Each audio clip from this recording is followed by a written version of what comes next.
Alright guys, so today we got something about a tutorial-esque video. And we're going to start out with an analysis of this invasion. Which, right off the bat, you see what's going on. This isn't anything you haven't seen on the channel before. It's me about to get slapped around and chunks of fireballs. There's a little more to this though, than just getting in one shot. So I'm going to slow this down here in a second so you can see it and I'll give you a play-by-play. Which shouldn't take too horribly long, but I want to give it its worth. Now up to this point, I've been chunking fireballs to these guys, so they already know that's my game. We're going to hit the slow-mo. Right here was the moment I knew I was going to have to hit the physic and go in as soon as possible. Because at the end of the hall, you'll see the guy with a bow here at a bit. Now, I didn't know what he was aiming at. Could have been me, could have been anything. I did this a little too close, but you'll see the timing works out. I go for the buff. I go for my second buff. And then I kind of walk, grab my physic, and then go in. What's actually happening here, though, is they already know the fireball is my game plan. I know there's two of them. It's standard invasion, nothing strange. I've got the trap keeping them at bay, which is the only reason they haven't overrun me by now. But I'm willing to bet that the moment they think they have a shot at me, and there he is, they're coming. And he coming. So walk in the hall, take a space I know he can't react at, eat a fireball. Now I know that other guy's still on the left, so roll up, move up, whatever. Fast cast to the left. This is not a full charge, and this is on purpose. I'm not trying to hit him, I'm trying to get him out the way and moving. The entire purpose is this charge, which is about as fast as I can get it after the other one.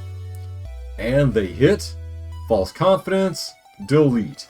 One rolls away, that was the smart move, but he did something after it, and he messed up. In result, Yeetus Deletus, another victory as an invasion. However, the main goal here was to get rid of the summon, not necessarily the host. Once you even the fight, you can take the fight to them and it's less of an issue. However, let's take a time to look at why I typically run a faith build as opposed to a caster or a sorcerer, which is more common for what I've seen. And we'll go step by step through that as well. Let's start out with the kit that you see is the basic buff chain from Vow to Flame Grant Me Strength. My bad, wrong weapon art. Flaming Strike for the weapon. And this is pretty straightforward. You've seen it on everything. You know I love Catch Flame. I could not do without my 95 poise breaking fast cast monstrosity. And it is treated me super well. The other one is this. You don't see it as much, but nothing finishes people off when they think they're safe like that. And here's the 2 cast speeds. That's important. That is probably the most important. This character only has faith, vigor, and mind leveled. This is the slowest casting speed as a prophet you can get. I don't run cast speed upgrades. This, however, is one of the best weapons for what it does. Long range, it's better than Heimla in my opinion. We'll get to that later. And this is another good example of something that is usable, but only just. And we're going to hit why here in a second. We have... This is the audio profile of that buff. This is the audio profile of Howl of Shabriri. I like Shabriri, but look at this difference. Speaks for itself. The quieter buff you're going to be able to get away with better. Here is the sorcerer cast chain, as you want to call it. You have your buffs, then you get to cast some spells. Now they're not ideally what you would be casting in this case. I'm using my Ice Nagakiba build as kind of a stand-in. But it does also control space pretty well, and it has other good options. Also, anyone saying you don't need a bunch of weapons with different weapon arts on a caster is probably lying to you. If they're not lying, it's just because you've been lucky or you've just never been pressed that hard. Whatever. Now, the main reason I don't use this lunatic weapon, which is actually a pretty cool spell, is because it's both loud, visually, and slightly audibly. And it's hard to catch people off guard with it, unless they're just not paying attention or you're not on screen at all. Now, this is another invasion I try immediately after setting up the last little spell loops.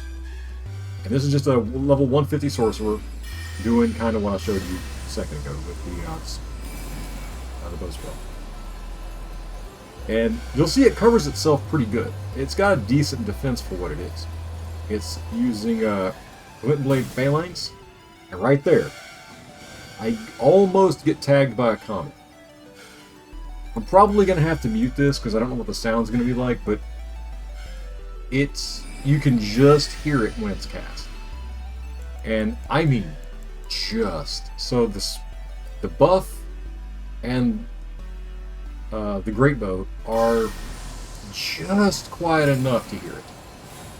And if it weren't for that, I'd have got wrecked in this invasion. Horribly. Right there. So, again, paying attention to the sound design, even in PvP, makes a pretty big difference. Now, this is all leaning into the fact that I do a lot of stealth gameplay in other arenas that aren't Elden Ring. Because it's just not as well rewarded here. The little things add up sometimes.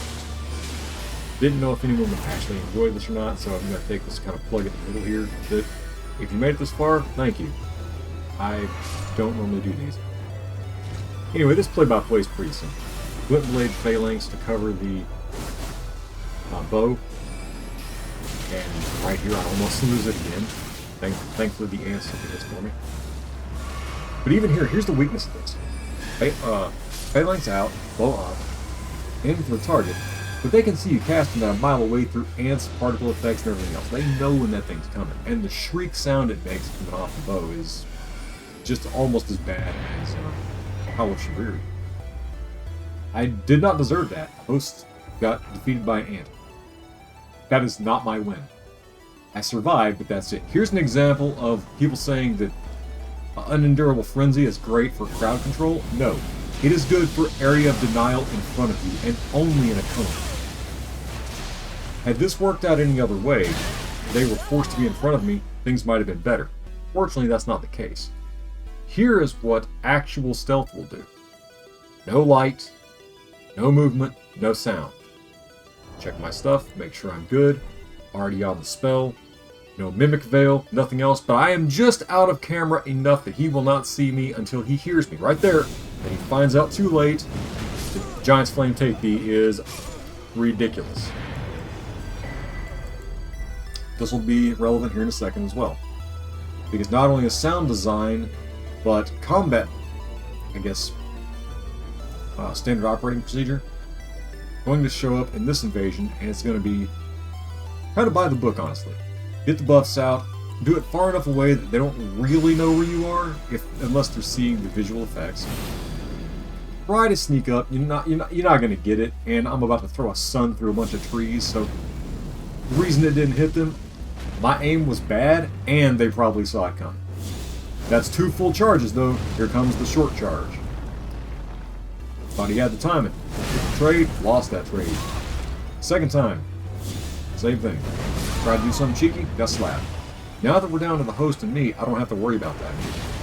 And this becomes a standard, almost duel, for the rest of the fight. Yeah, I mean, let's be real, you never know how these are going to play out, but it turns out they're pretty good. Anyway, guys, that's what I got.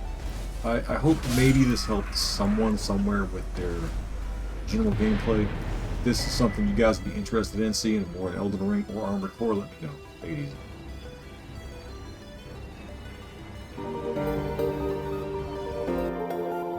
You